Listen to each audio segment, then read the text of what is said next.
السلام عليكم ورحمة الله وبركاته عاود الله سبحانه وتعالى وكرر للنقضة وحان كهضلينا إن صدح الريموت قضب كواد عاو وحان كسو قادن دونا كريموينكا لا اسكو عدايو وجيغا او دقاتيرتا iyo dowladda Mareykanka ay ka digtay iyo waxyaabihii laga helay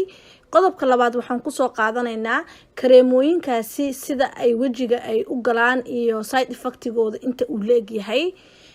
qodobka saddexaad waxaan ku soo qaadanaynaa qaabka ay kareemooyinkaasi ee dhibaatadooda ay u geysan karto caruurta yaryar ama ilmaha uurka ku jira اللهم صل على محمد قضبكينا كواد oo ah ee ka digitaanka ay ka digeen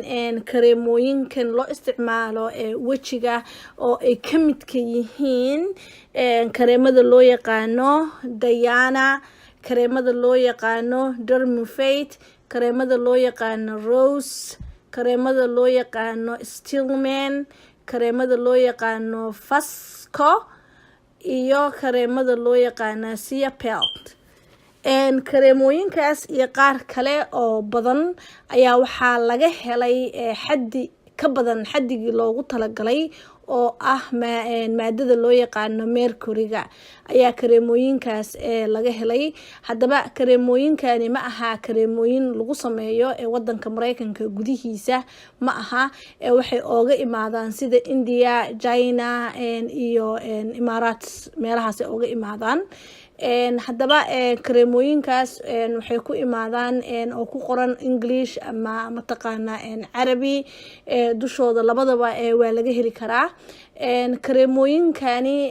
markoodii hore asalkoodii hore ma ahayn kareemooyin loo soo saaray in qofka wajigiisa uu ku cadeeyo laakiin kareemooyinkan ujeedada loo soo saaray waa daawooyin jiray oo daawooyinkaas oo loo isticmaalo in ay daaweeyaan kansarka ku dhaca maqaarka gubashada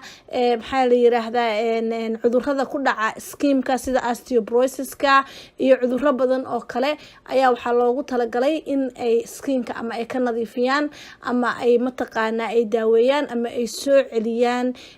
skinka leveladiisii ama kansarka uu ku dhacay ee la remove gareeyay ama mataqaana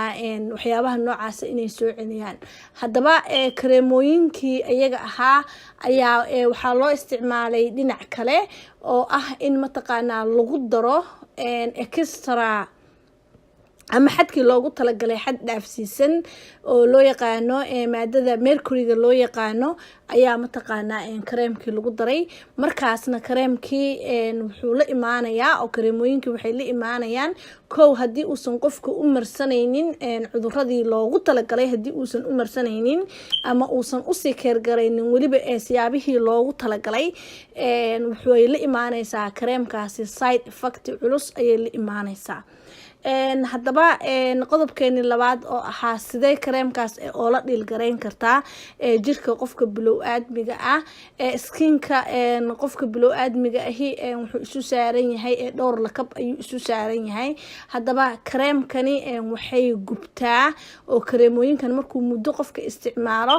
cadaanta uu dareemaya in uu light noqday uu dareemaya waxay tahay in ay kareemku uu qaado daahii ama midabkii uu lahaa in uu qafiifiyo isagoo markaas gubaya ayuu wuxuu qafiifinayaa midabkii jirka uu lahaa asalka ahaa ayuu kareemka marka hore uu qafiifinayaa marka xiga wuxuu u gudbayaa layerkii hoose ayuu u gudbayaa oo wuxuu damage gareynayaa ama dhaawacayaa maxaa la yiraahdaa nerfihii qofka ayuu mataqaana dhaawacayaa wuxuu u geysan karaa qofka aadka u isticmaala midabkiisa iyo isbedela oo soo noqon kari waaya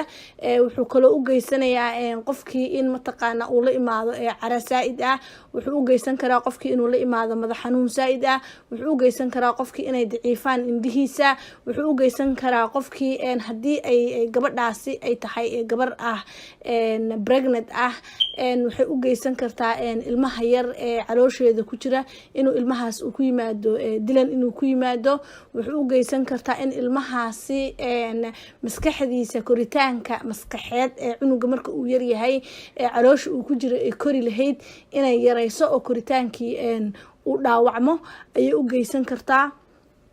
waxay u geysan kartaa haddii ilmaha agaarkiisa ay joogo 12 bilood uu ka yaryahay oo agtiisa lagu furo waxay u geysan kartaa mataqaanaa in ilmihii indhihiisa ay daciifaan. waxay u geysan kartaa in ilmihii mataqaanaa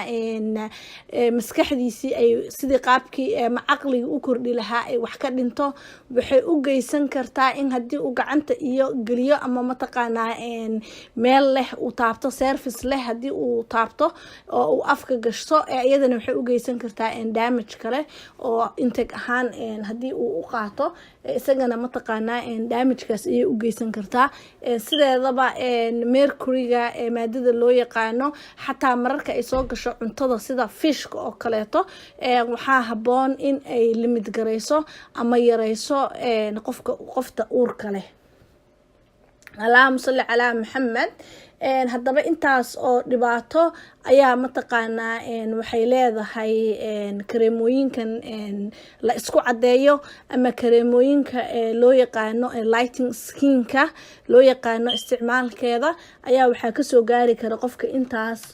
oo damage ah ayaa kasoo gaarayso oo mataqaanaa caafimaadkiisii hoos ugu dhacayso caafimaadkii caruurtii ama dadkii u dhawaana ay hoos ay ugu dhacayso. intaba dhibaatadaas oo dhan bay leedahay kareemooyinkan lagu cadeeyo